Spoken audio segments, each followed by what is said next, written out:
मेरा नाम तो इन्होंने बता दिया। अब जब भी इंट्रोड्यूस करते हैं एक दूसरे को, मतलब हेलो, हाय, नमस्ते वगैरह, गुड मॉर्निंग वगैरह बोलते हैं, तो मैं एक शेर में मतलब बोलता हूँ और उस शेर का फिर आप जवाब दीजिएगा। 2 ही लाइन का है ये, अगर आप याद कर लेंगे तो बहुत अच्छा है। कहीं पे भी अगर आप खड़े हो जाएं और वो 2 लाइन बोल दें, हेलो हाय किस तरीके से बोलते हैं, तो किसका शेर है मुझे पता नहीं, लेकिन मैंने जब सुना तो मैंने बहुत अच्छा लगा, तब से मैंने याद कर लिया। नज़र से नज़र ने मुलाकात कर ली, नज़र से नज़र ने मुलाकात कर ली, रहे दोनों खामोश और फिर बात कर ली। हाय। तो हेलो बोलने का तरीका है। एक्चुअली मैं थोड़ा सा वो था कि स्टोरी बोलना है तो स्टोरी लिखते हैं और फिर स्टोरीज बोलते हैं वगैरह, लेकिन मैं यहाँ आया तो मैंने देखा लोग अपना अपना एक्सपीरियंस शेयर कर रहे हैं, तो मैं काफ़ी हल्का फील कर रहा हूँ क्योंकि मैं कुछ अपने बारे में मतलब बात करना चाह रहा था। अभी लाइफ में क्या कब हो सकता है, कभी कभी डेस्टिनी कहाँ से कहाँ ले जाती है ये कोई बता नहीं सकता, और किसके हाथ से क्या काम हो जाएगा कभी कोई सोच नहीं सकता। ऐसे ही कुछ मेरे साथ हो गया जो मुझे पता नहीं। इस स्टोरी का नाम मैं सब लोगों से, जिन जिन को समझ में आए सुनने के बाद में, तो वो बोल दे, मुझे पता नहीं, मैंने कोई इसका नाम नहीं रखा। मेरे डैडी गांव से थे और वो यहाँ आए और यहाँ पे ही हम लोग सब पैदा हुए बॉम्बे में। 4 भाई बहन थे हम लोग, मेरी अकेले की पैदाइश गांव की है। तो यहाँ 5th स्टैंडर्ड तक पढ़ने के बाद में हम लोगों की ज़मीन थी गांव में, एक बगीचा था संतरे का, काफ़ी बड़ी जगह थी। तो हम लोग हर 4-6 महीने साल में मतलब जाते थे छुट्टियों में। मैं तब 5th स्टैंडर्ड में पढ़ता था यहाँ पे, और हम लोग छुट्टियों में चले गए गांव। अब गए वहाँ पे रहे, संतरे वगैरह का सीज़न था, तो हम लोग गांव में थे और डैडी चले गए बगीचे में रात को सोने के लिए। हवा तूफान चली, वहाँ एक कच्चा जैसे झोपड़ी वो मकान होता है, वो गिर गया डैडी के ऊपर। वो गिर गया तो उनकी कमर में इतना मार लगा कि वो उठ नहीं पा रहे थे। वो अच्छा हुआ कि एक आदमी साथ में था जो मतलब गार्डनर होता है, वो था वहाँ पे, तो उसने जैसे वैसे करके वो बांसे की वो सब बनी हुई थी, वो तोड़ ओड़ के उनको निकाला।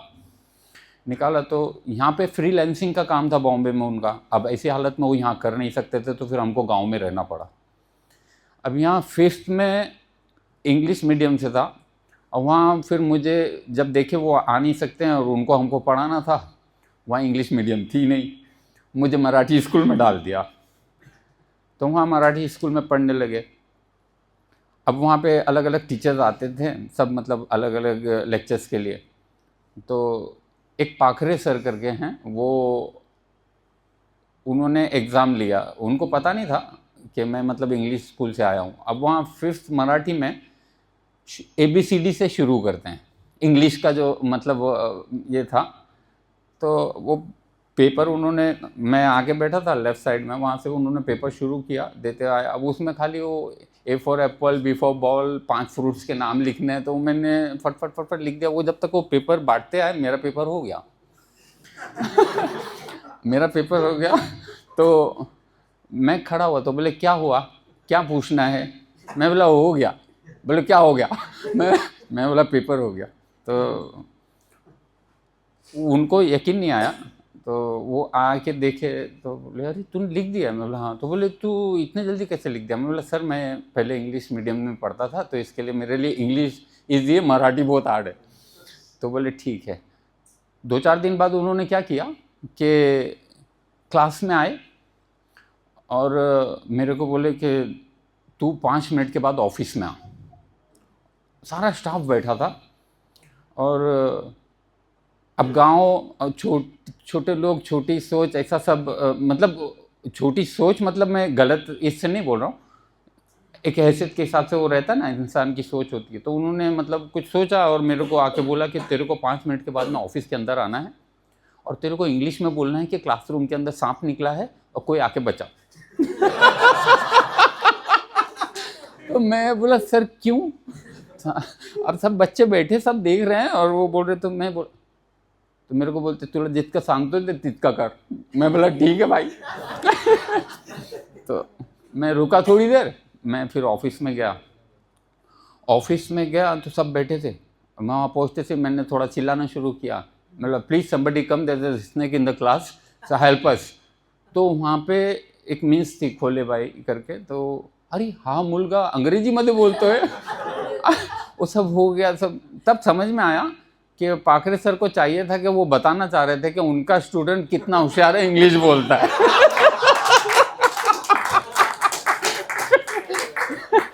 अब वहाँ ऐसे ही नीचे टीचर बैठे थे और कैरम वगैरह लगा था, तो एक सर उठ के चले गए उनके लेक्चर के लिए। तो मेरे को किसी ने पूछा तुमको कैरम आता है? मैं बोला हाँ आता है। तो जो सामने सर बैठे थे वो बोले यार मेरे सामने बच्चों को बिठा रहे हैं, ये अभी अपन मैं हार जाऊँगा। मैं बोला खेलते हैं सर। बोले ठीक है खेलो। अब मेरे को कैरम बहुत अच्छा आता था, घर में कैरम था, मैं शुरू किया, फटाफट फटाफट मार लिया। तो ये अब इस तरीके से वहाँ हमारी मजबूरी रही कि हमको गांव में रहना पड़ा डैडी के एक्सीडेंट की वजह से। तो कुछ 3-4 साल गुजर गए और गांव में घूमता था, वहाँ कुछ दोस्त मिल गए, दोस्त हो गए। एक दिन चलते फिरते वो एक उर्दू स्कूल है, उर्दू स्कूल के सामने से गुजरे तो वहाँ पे एक बोर्ड लिखा हुआ था। उस पर जब स्कूल बनी थी थोड़ा टाइम तो उस पर डेट थी उसकी, मतलब जब वो स्कूल बनी थी, वो लिखते हैं ना कि ये साल में बनी है। तो उसका डेट देखा मैंने तो वो करीब 100 साल पुरानी स्कूल थी और 1st से 7th तक थी। और जब से बनी तब से 1st से 7th तक ही थी वो। उसके बाद में मराठी स्कूल में जैसा 10th हुआ, 11th हुआ, 12th हो गया, तो कॉलेज तक हो गई। अब वो दौर ऐसा था, आज मैं करीब 63 ईयर्स का हूँ। आप सोचिए कि करीब 45 साल पहले की बात कर रहा हूँ मैं, 45-50 साल पहले की।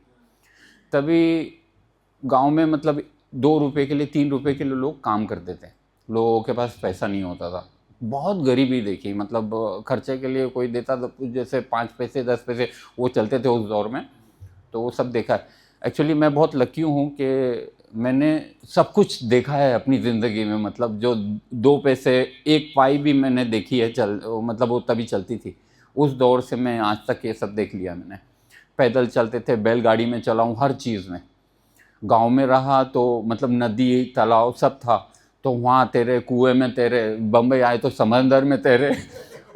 और बगीचा था तो मतलब कभी जानवर आ जाते थे किसी और के, मतलब कभी कभी घोड़े आ जाते थे। तो मेरे डैडी अच्छे राइडर थे, हॉर्स राइडिंग करते थे, स्विमर अच्छे थे वो, तो उन्होंने सिखाया।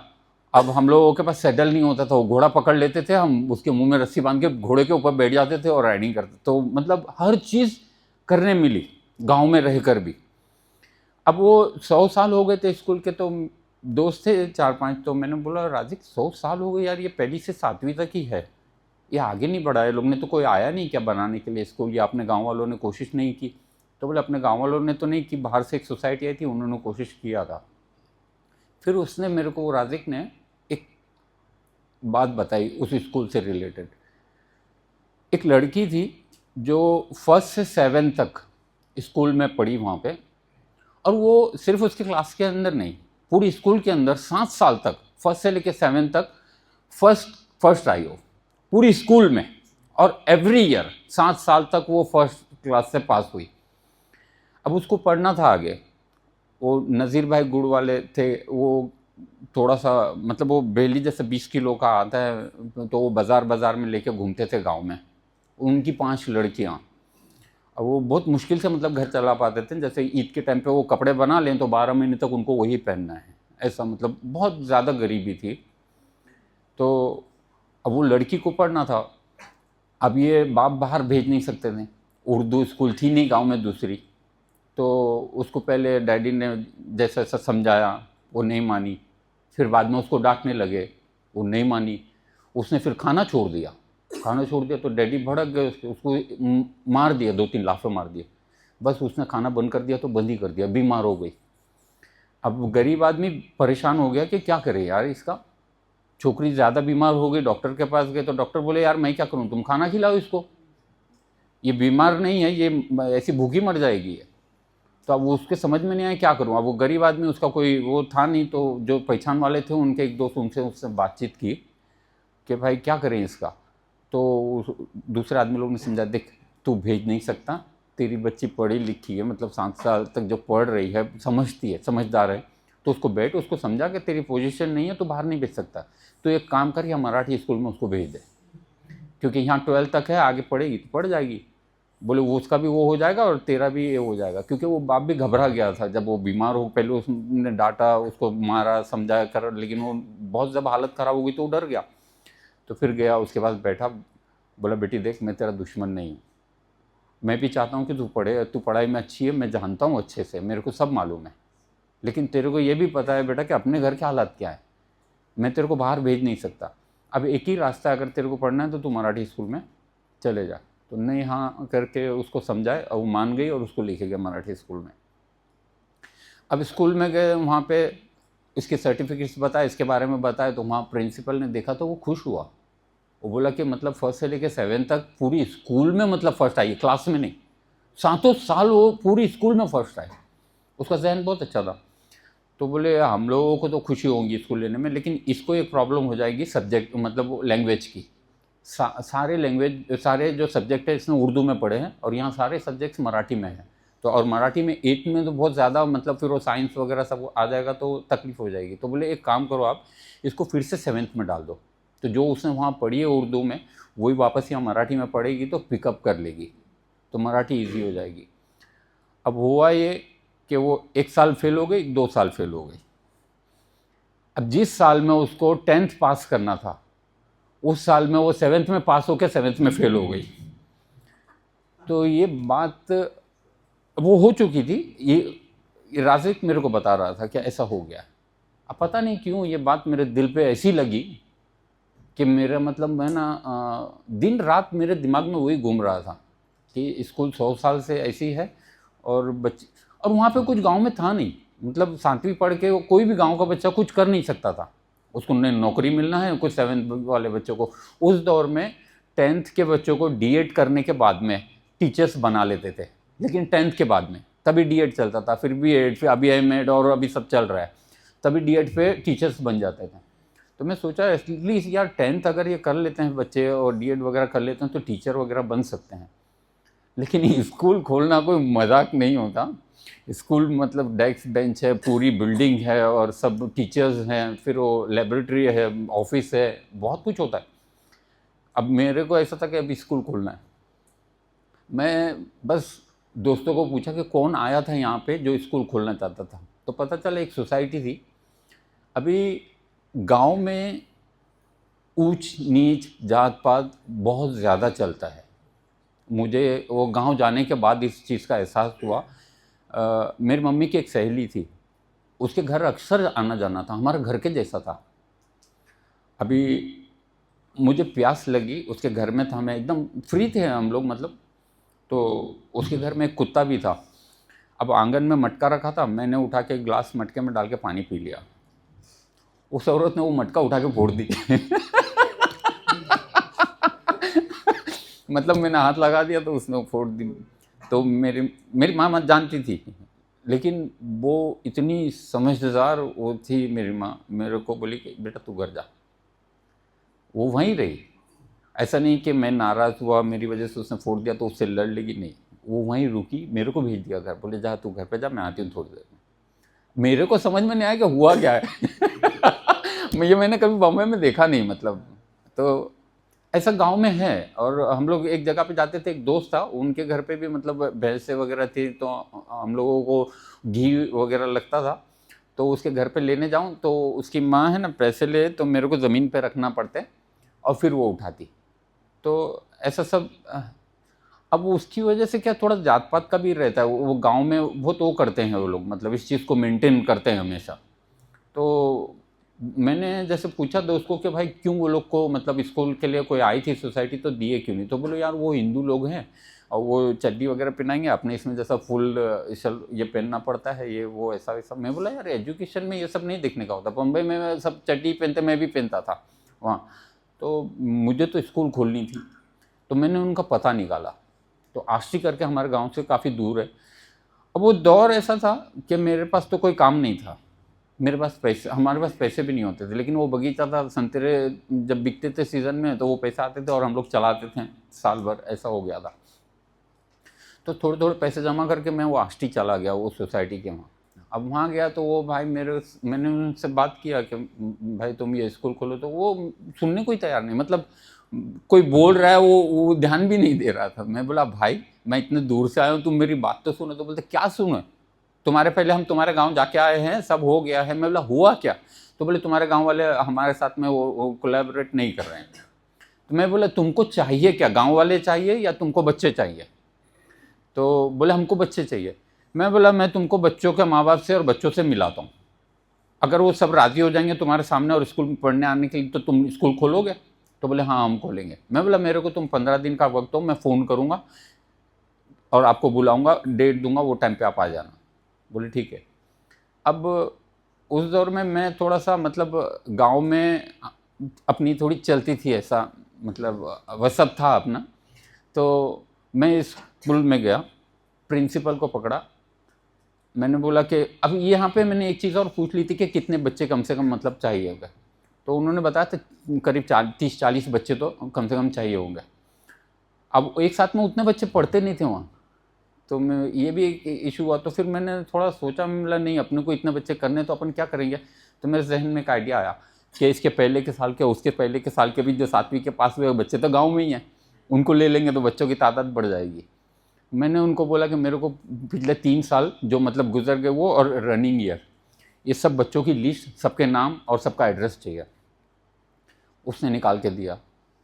अब हम लोग के पास कुछ था नहीं गांव में, तो साइकिल भाड़े पे लेते और एक एक के घर पे गया मैं, सबके घर पे गया और उनको बोला कि तुम्हारे बच्चों को स्कूल में पढ़ने भेजना है, एक मीटिंग लेंगे वहाँ, तुमको हाँ बोलना है। तो सीधा जवाब आया नहीं। अरे मैं बोला स्कूल खोल रहे हैं, तुम्हारे बच्चे पढ़ेंगे, तुम ये क्या करोगे इसका, ये 7वीं पढ़ा के तुम छोड़ दिया, ये कहाँ जाएगा? तो बोले नहीं वो क्या करेगा, ये करेगा। मैं बोला 10वीं के बाद में तुमको एक स्कीम भी थी उस दौर में, 10th पास को मतलब एजुकेटेड कुछ वो फंड वगैरह मिलता था, पैसे मिलते थे, कुछ 10-20 हज़ार रुपये मिलते थे, और दूसरा डीएड करके टीचर भी बन सकते। तो मैं वो सब चीज़ें समझाने लगा। तो धीरे धीरे धीरे करके लोग राज़ी हुए, लेकिन उनके फिर बहुत सारे क्वेश्चंस कि वहाँ ड्रेस के लिए हमारे पास पैसे नहीं हैं, किताबें हम नहीं दे सकते, ये नहीं वो नहीं। अब मेरे पास तो स्कूल ही नहीं थी, मैं कुछ ही नहीं था, उनको ये पता नहीं, और उनको वो किताब के और ड्रेस की पड़ी थी। तो मैंने बोला वो हम देंगे तुमको, वो हम देंगे, वो हम देंगे करके मैंने राज़ी किया 15-20 दिन तक के। अब साइकिल से घूमते घूमते, अब देखिए दुनिया मतलब लोग कैसे हैं दुनिया में, आदमी एक्सपीरियंस मतलब पता चलता है। हमारे गांव में एक आरिफ नाम का आदमी था, वो मेरे बड़े भाई का दोस्त था। वो बाहर गांव पढ़ के, मतलब किसी ऐसे उनके रिश्तेदार के वहाँ पढ़ के वो बड़ा हुआ, वहाँ पे उसने एजुकेशन पूरा किया, टीचर बना वो। अब मैं साइकिल से घूम रहा हूँ, मेरा दोस्त चला रहा है, मैं बैठा हूँ सामने डंडे पे और चल रहे हैं हम लोग। और वो मिल गया सामने से, तो उसने आवाज़ दिया। उसको देख के मुझे बहुत अच्छा लगा कि ये वो बंदा है जिसने तकलीफ़ उठाई। तकलीफ़ कैसी उठाई कि जिसके घर पे था वो लोग इसको झाड़ू मारने लगाते थे, घर का बाजार लाने लगाते थे, इसकी पढ़ाई का वो लोगों को कोई एहसास नहीं था। वो चाह रहे थे कि बस ये किसी तरीके से भाग जाए, वो उसको निकालना ही चाह रहे थे। लेकिन इसने मतलब पूरी मेहनत की, वहाँ पे हर काम करता था, मार भी खाया, गालियाँ भी खाई इसने, लेकिन वो पढ़ा, टीचर बना। अब वो भाई, उनके 5-7 भाई थे और छोटे छोटे जो स्कूल में पढ़ते थे। तो मैं बोला ये बंदा अपने को बहुत सही मिला, जिससे मतलब अपने को वो होगा, क्योंकि इसके भाई भी पढ़ रहे हैं ना। तो वो मेरे को पूछता है कि तू क्या कर रहा है? मैं बोला क्या कर रहा हूँ, स्कूल खोल रहा हूँ। तो मेरे को बोलता है तू क्यों कर रहा है ये सब, तू यहाँ रहेगा? मैं बोला नहीं, मैं तो चले जाऊँगा बॉम्बे, आज नहीं तो कल चले ही जाऊँगा, क्योंकि यहाँ से गया था तो गांव में इतना कुछ मज़ा नहीं आ रही थी, छोटा सा गांव, रोज़ दिन भर वही देखना। तो बोले फिर तू क्यों कर रहा है? मैं थोड़ी देर के लिए सोच में पड़ गया कि मजाक कर रहा है या सीरियस है। मैं बोला क्या बात कर रहे हैं आरिफ भाई, क्या हुआ? बोले छोड़ दे ये सब मत कर, समझा, तेरे को क्या करने का है। अब मैं इतने दिन से इतनी मेहनत कर रहा हूँ ये वो, और उसको देख के मेरे को एक अजीब सा वो हुआ था कि इसको देख के मेरे को थोड़ा सा खुशी हो रही थी, ये कुछ बोलेगा कि भाई मेरे को इतनी तकलीफ हुई है गांव के बच्चों, उसके खुद के भाई पढ़ रहे हैं वहाँ पे, तो उनके लिए भी कुछ हो जाएगा। मेरा पारा एक सेकंड में ऊपर चढ़ गया। मैं उतर के सीधा उसको मारा, वो गिरा नीचे और मैं उसको और मारने गया तो मेरे दोस्त ने साइकिल फेंका, मेरे को पकड़ लिया। तो फिर वहाँ पे और एक दो लोग आगे पकड़ लिए। तो मैंने उसको बोला कि तू अगर मेरे को दिखा दोबारा, ये लोग ने पकड़ लिया, मैं बोला कभी भी दिखा मैं तेरे को मारूंगा। और यकीन मानो वो अभी मर चुका है, लेकिन तब से लेके अब तक उसकी मेरी मुलाकात नहीं हुई। लोग मतलब आप तकलीफ उठाए हैं, आपके भाई लोग पढ़ रहे हैं और तुम ये बात कर रहे हो, तो ऐसे भी लोग हैं। अब दूसरा ऐसा कि हमारे गांव में मुश्ताक भाई सभापति एक हैं, उनके वो सभापति मतलब 27 गांव के सभापति थे। वो किसी पॉलिटिकल पार्टी से चुन के आए थे और उनको उस दौर में मतलब गन वाले सिक्योरिटी गार्ड जीप वगैरह मिली थी और 27 गांव के वो थे। उनका अपना पॉलिटिकल एजेंडा, उन्होंने, अब मेरे को पता चला कि उनको अच्छा नहीं लग रहा है मैं ये भाग दौड़ कर रहा हूँ तो गांव में स्कूल के लिए, तो उन्होंने मेरे को बुलाया। अब गांव में पता चल जाता है, अब मैं जैसे गांव में उतरता हूँ बस स्टॉप पे ना, तो पूरे गांव में पता चल जाता है असलम आ गया, तो बात फैल जाती है। अब वो वहाँ क्या चल रहा था हमको पता चला, और यहाँ तक पता चला वो लोग मारना चाह रहे थे मेरे को। तो मैं बोला ठीक है, अभी बैठे हम लोग दोस्तों में, तो दोस्तों लोग बोले असलम सीन बहुत ख़राब है, जाएंगे तो लफड़ा हो जाएगा। मैं बोला देखो सब जाएंगे ना तो लफड़ा होगा, मैं जाऊंगा तो मैं हैंडल करूंगा, मेरे को अकेले को बात करने, तो मैं नहीं चाहता कि तुम लोग बीच में पढ़ो, कुछ भी हो कम ज़्यादा तो मेरी वजह से कुछ होना नहीं चाहिए।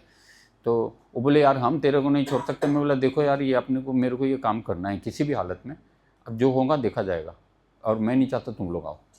मैंने उन लोग को मना किया।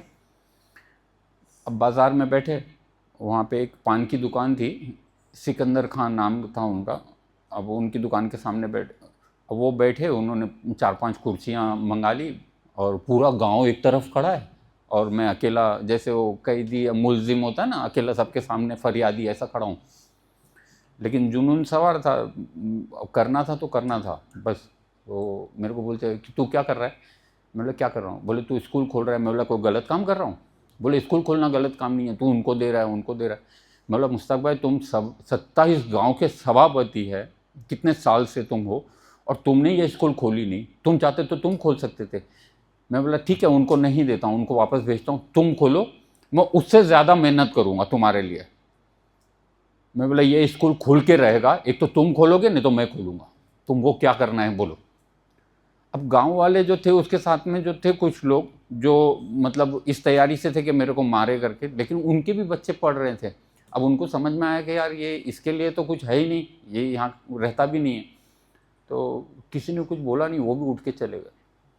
अब चले गए तो अब ये जो सोसाइटी वाले आए थे ये बोलने लगे कि भाई तुम हमको स्कूल दो, हमको डेस्क बेंच दो। हमारे पास टिकट को पैसे नहीं थे बस के वहाँ उनके गांव तक जाने के लिए। तो मैं बोला यार हमारे पास नहीं है, तो वो चले गए। तो फिर एक झटका लगा, मैं बोला यार अब क्या करें? तो मैंने एक दूसरी सोसाइटी ढूंढी, वो उनके पास गया और उनको लेके आया। तो बोले ठीक है खोलेंगे। तो मैंने उनको बोला देखो भाई तुम्हारी हमारी शर्त एक ही रहेगी कि सब कुछ तुमको ही देना है, लेकिन जो मेंबर्स बनेंगे, रजिस्टर्ड मेंबर जो होंगे, 11 मेंबर्स की सोसाइटी होती है, 6 आपके रखिएगा, 5 हमारे रजिस्टर्ड सोसाइटी में रखिएगा, 5 लोग।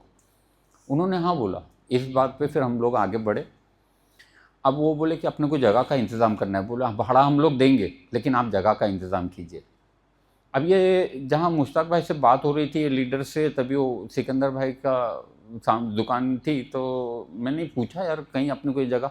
तो बोले वो सिकंदर भाई की जगह है, उनका बेटे की शादी थी, उसके लिए उन्होंने एक मकान बनाया था, वो थोड़ा स्कूल के जैसा दिखता था, तो बोले उनके पास है।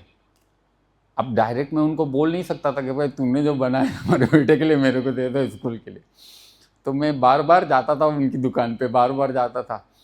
अब उनके सामने सब हुआ था माजरा, तो उन्होंने पूछा ही एक दिन, 3-4 दिन लग गए, लेकिन 4 दिन के बाद उन्होंने मेरे को पूछा कि क्या हुआ तुम्हारा वो स्कूल का आगे? मतलब सब हो गया, सब रेडी है, अब फर्स्ट क्लास स्कूल खुल जाएगी। तो बोले कैसे खुल जाएंगी, यहाँ तो कुछ दिखता नहीं है। मैं बोला सब तो तैयार है, मतलब खाली हमारे को एक जगह चाहिए, वो भी हमने देखी है। तो देखे? बोले हाँ देखी। तो बोले किसकी है? मैं बोला तुम्हारी।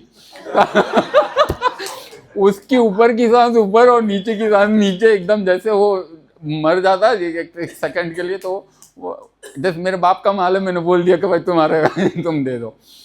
तो बोले क्या बात करते हो। मैं बोला सिकंदर भाई, गांव में काम वगैरह होते नहीं हैं, इनकम होती नहीं है, और स्कूल के लिए मतलब जो भी आएगा आज नहीं मिलेगा, लेकिन जब भी ग्रांट पास होगा वो पूरा पैसा साथ में तुमको बहुत सारा पैसा मिलेगा। तो वो 2-4 दिन दिया उन्होंने और राज़ी हो गए। वो राज़ी हो गए तो जगह मिल गई, फिर डेस्क बेंच वगैरह आए। तो अभी टीचर्स की सैलरी देने के लिए पैसे नहीं। अब इन्होंने जो दूसरी सोसाइटी आई थी ना, ये भी भाई ने क्या किया कि इनकी ऑलरेडी रजिस्टर्ड सोसाइटी थी, मुझे पता नहीं था, मैंने तो सोसाइटी लाया तभी मुझे ध्यान होना चाहिए था, गलती मेरी थी कि वो ऑलरेडी सोसाइटी रजिस्टर्ड है, उसमें हमारे मेंबर्स बन नहीं सकते हैं। लेकिन उन्होंने हमको अंधेरे में रखा, तो हमने उनको भी निकाल बाहर किया। हम बोले हम स्कूल चलाएंगे तो चलाएंगे। मैं 4 साल तक लोगों से 1-1, 2-2 रुपये जमा करके 400 रुपये एक टीचर को देता था, वो पढ़ाता था। लेबोरेटरी थी नहीं, मैं मराठी स्कूल में जाके वहाँ पे प्रिंसिपल से बात करके परमिशन लिया, तो स्टूडेंट लोग महीने में एक बार वहाँ जाते थे उनकी लेबोरेटरी में, वहाँ पे वो प्रैक्टिकल करते थे। तो 4 साल तक वो स्कूल चली। आखिरी में मजबूरन मुझे वो वापस मुश्ताक भाई को देना पड़ा, क्योंकि परमिशन लेना था। उनको दिए, उन्होंने फिर परमिशन ली। वो स्कूल अभी चल रही है, 11वीं 12वीं हो गई है। वहाँ से करीब 50-60 बच्चे टीचर बन के निकले हैं, और वहाँ के 12th के बाद में फिर अभी कुछ बच्चे डॉक्टर बने, कुछ इंजीनियर बने। अब वो स्कूल चल रहा है। मेरे पास वो स्कूल के फ़ोटोज़ वगैरह भी है वहाँ पे। हम लोग इत्तेफाक से एक बार मेरी वाइफ को और हमारे रिलेशन वाले, इनकी बहन वगैरह सब लोग आए थे, तो ये लोग बोले कि हमको वो स्कूल देखना है। तो स्कूल में लेके गया, तो वहाँ पे ये चालू था, प्रोग्राम चालू था, एनुअल डे था, स्पोर्ट्स एनुअल डे था, और इनाम दे रहे थे। तो हम लोग सब जब पहुँचे वहाँ पे, तो वो लोग ने जैसे मेरे को देखा तो सबके सब खड़े हो गए, और फिर वहाँ बिठाया हमको सबको सामने, हमारे हाथ से इनाम देने लगाया। तो इस चीज़ का मुझे एक चीज़, इंसान को है ना हमेशा कुछ ऐसा करना चाहिए मेरे हिसाब से। मैं तो तुम सबको बोलूँगा कि वो तुमको मतलब ज़िंदगी भर ऐसा लगे कि यार तेरी ज़िंदगी का कुछ मकसद था, तूने कुछ किया। तो वो अभी आज भी वो बच्चे पढ़ते हैं, स्कूल भी अच्छी खासी बड़ी हो गई है, स्पोर्ट्स भी होता है, सब होता है, तो मेरे को एक तसल्ली होती है कि मैंने कुछ किया। तो बस अब इसके स्टोरी को पता नहीं आप क्या बोलेंगे, क्योंकि डेस्टिनी जैसे बॉम्बे से लेके यहाँ वहाँ गांव जाना और इत्तेफाकन मेरे हाथ से वो हो जाना, ये कोई इजी नहीं। आज अगर मेरे को बोलेगा तो शायद मैं नहीं कर पाऊँगा, लेकिन वो होना था और वो उस वक्त हो गया, तो ऐसा है।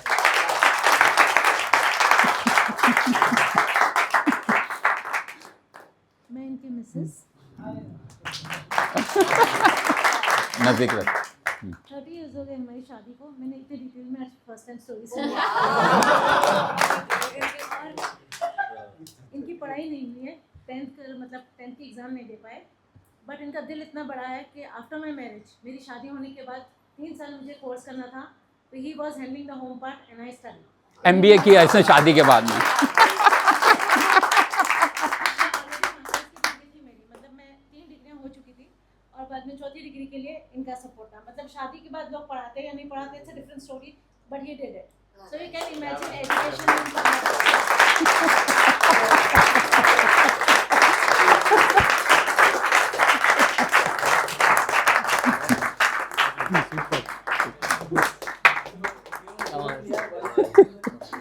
wants to support his love for his studies, and here one gentleman who's actually done it.